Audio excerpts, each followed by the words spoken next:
කොහොමද යාළුවනේ? මම ඔයගොල්ලෝ හැමෝම මගේ channel එකට සාදරයෙන් පිළිගන්නවා. ඉතින් අද අපි යනවා ෆර්නිචර්ස් බලන්න. මොකද අපි apartment එක මාරු කරන්න ඉන්නේ. ඉතින් ඒ හින්දා අපි හිතුවා ෆර්නිචර්ස් ටිකක් ගන්න ඕනේ කියලා. ඉතින් එන්නකෝ අපිත් එක්ක යන්න. අපි අද යන්නේ ඇෂ්ලි එකට. ඔන්න ඉතින් කාන්තා පාර්ශවයට නම් අමුතුවෙන් කියන්න ඕනේ නැහැනේ. ඉතින් ෆර්නිචර් සහ ඔය ගෙවල් අලංකරණ කරන බඩු කිව්වහම කාන්තා පාර්ශවයේ හරිම ආසයිනේ. ඉතින් මමත් එහෙමයි. ඉතින් හරිම සතුටින් ඉන්ට්‍රස්ට් එකේ තමයි මේ යන්නේ. බලන්නකෝ තියෙන ලස්සන ෆර්නිචර්.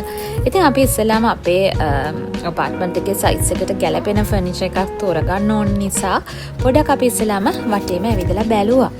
ඉතින් ඔන්න ඔහොම තමයි අපි ෆර්නිචර්ස් තෝරන්න යන්නේ. ඉතින් මේවල අපි ඉඳගෙන අපිට ගැලපෙනවද කොහොමද කියලා බැලුවා. ඉතින් මෙන්න මේ රික්ලයිනර් සෙට් එකට තමයි මගේ නම් හිත ගියේ. මොකද අපේ ගෙදර තියෙන එක රික්ලයිනර් එකක් මේ වගේම කලර් එකෙන්මයි. ඉතින් මං හිතුවා මේ වගේ එකක් හොඳයිද කියලා. ඉතින් බලමුකෝ අපි මොකද්ද ගන්නෙ කියලා ඇත්තටම.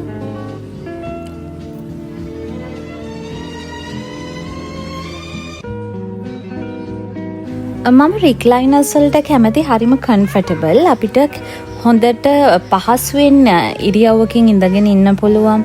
විශේෂයෙන්ම මූවි එකක් බලද්දි වගේ හරිම අයිඩියල්.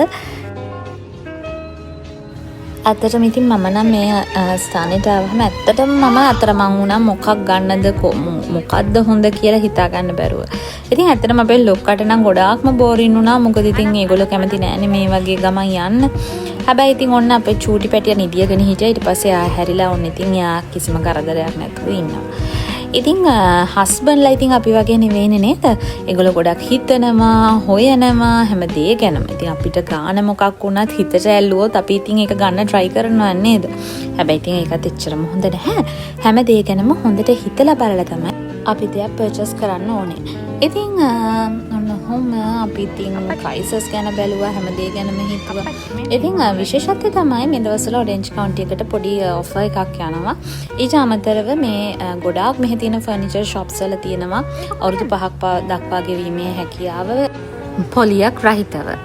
ඉතින් ඇත්තටම අපිට ඕනේ සෝෆා එකක් බලන්න, අපිට coffee table එක, අපේ මේසෙට chairs ටිකක් බලන්න ඕන උනා, beds වල ගණන් කොහොමද කියලා බලන්න ඕන. ඇත්තටම අපිට ගණන් ගැන තමයි idea එකක් ගන්න ඕන උනේ ගොඩක්ම. ඉතින් ඇත්තටම මේ වගේ තැන් වලට ආවම අපිව අතරමං වෙනවා. අන්තිමට ගන්න යන දේ නෙමෙයි අරගන්නේ. අපිට වඩා දේවල් අරගෙන තමයි අන්තිමට නතර වෙන්නේ. ඉතින් මං හිතනවා ඔයගොල්ලන්ට මේ වීඩියෝ එක හරි ඉන්ට්‍රස්ටිං වෙයි කියලා. මොකද ඉතින් මම දකිනවා ලංකාවෙත් ලස්සන ෆර්නිචර් shops තියෙනවා. ලස්සන විදිහේ අලුත් මෝස්තරයේ ලස්සන ඩිසයින්ස් තියෙනවා. ඉතින් මට හිතුණා ඔයගොල්ලොත් එක්කලා මෙහි තියෙන ඩිසයින්ස් ගැනත් කියන්න. හැබැයි ඉතින් මෙහි තියෙන wood ගත්තාම මෙහි ගොඩාක් මේගොල්ලෝ use කරන ඔය red wood වගේ දේවල් තමයි ගොඩාක් ෆර්නිචර් වලට. ඉතින් අපි මෙතනට ගියන්න එක හේතුවක් තමයි මෙතන ගොඩක් තියෙන්නේ ලී ආශ්‍රිතව කරපු නිර්මාණ. අර දැන් නැත්තම් ගොඩාක් වෙලාවට තියෙන්නේ අර දැන් Amazon එකේ වගේත් ගන්න තියෙනවා. බට් ඒවල ඩියුරබිලිටි එක අඩු නිසා තමයි අපි හිතුවේ මේ වගේ තැනකට ගිහිල්ලා බලන්න අවශ්‍යයි කියලා. හොඳයි. ඉතින් ඔන්න ඔහොමයි හැමදේම සිද්ධ වෙන්නේ. හරි බලමුකෝ ඉතින්.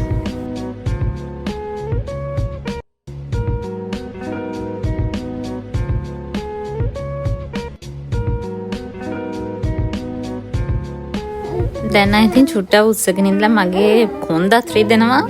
ඉතින් මට හිතුණා පොඩ්ඩක් ඉඳ ගන්න ඕනේ කියලා. ඉතින් ඔන්න ආයි බබා නිදි මම චුට්ටක් ඉඳගත්තා. අපිට ඇත්තටම ෂොප් එක ඇතුලේ පැය එකමාරක් විතර කාලයක් අපි ගත කරා. ඉතින් ඇත්තටම අපි ෆර්නිචර්ස් වගේක් සිලෙක්ට් කරා. ඉතින් ඊට පස්සේ අපි එන්න පිටත් වුණා. මෙතන ඉඳලා ඒ ටික සිලෙක්ට් කරගෙන එහෙම මම ඉදිරියේදී පෙන්නන්නම්කෝ ඉතින් හෝම් ටුවර් එකකින් මොනවද අපි ගත්තේ කියලා. ඉතින් ඔන්න ඔහොම තමයි සිදුවීම සිද්ධ වුණේ. දැන් අපි නැවතත් ගෙදර බලා පිටත් වෙන්නයි යන්නේ. Okay.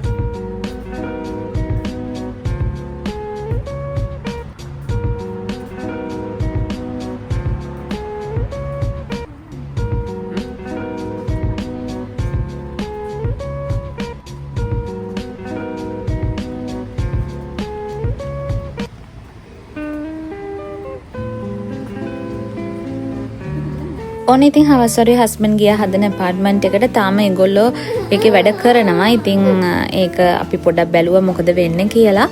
ඉතින් මං ඉදිරියේදී ඔයගලන්ට මං කිව්වා වගේ හෝම් ටුවර් එකකුත් ගෙනල්ලා දෙන්නම්.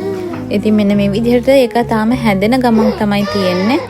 අපි ඉතින් වීඩියෝ ක්ලිප් එකක් ගත්තා ෂෙයා කරගන්න ඕගොල්ලොත් එක්ක. ඔන්න ඔහොම තමයි අපේ ප්ලෑන් එක වෙන්නේ. ඉතින් ඕගොල්ලන්ට මොන හරි ප්‍රශ්න තියෙනවා නම් මොන හරි දේවල් දැනගන්න තියෙනවා නම් අපිට කමෙන්ට් කරන්න. ඊට අමතරව අපේ channel එක subscribe කරලා තියාගන්න. මම චූටි බබෙක් ඉන්නවා මට. මගේ අනිලොකු දුර අවුරුදු 4යි. ඉතින් මේ අපි කොහොමද මේ ෆැමිලි එකක් විදිහට මේ ඇමරිකාවේ තනියම මේ ජීවිතේ ගොඩ නගා ගන්නේ? කොහොමද මේ දේවල් වෙන්නේ කියන එක ඔයගොල්ලොත් එක්ක share කරගන්නවා. ඊට අමතරව අම්මා කෙනෙක් විදිහට මම පාවිච්චි කරන beauty tips මොනවද? ඉතින් ඔයගොල්ලන්ටත් මොන හරි ඒකෙනුත් idea එකක් ගන්න තියෙනවා නම් හොඳයිනේ. ඉතින් ඔන්න ඕවා තමයි මගේ channel එකේ මම ඔයගොල්ලොත් එක්ක share කරගන්නේ.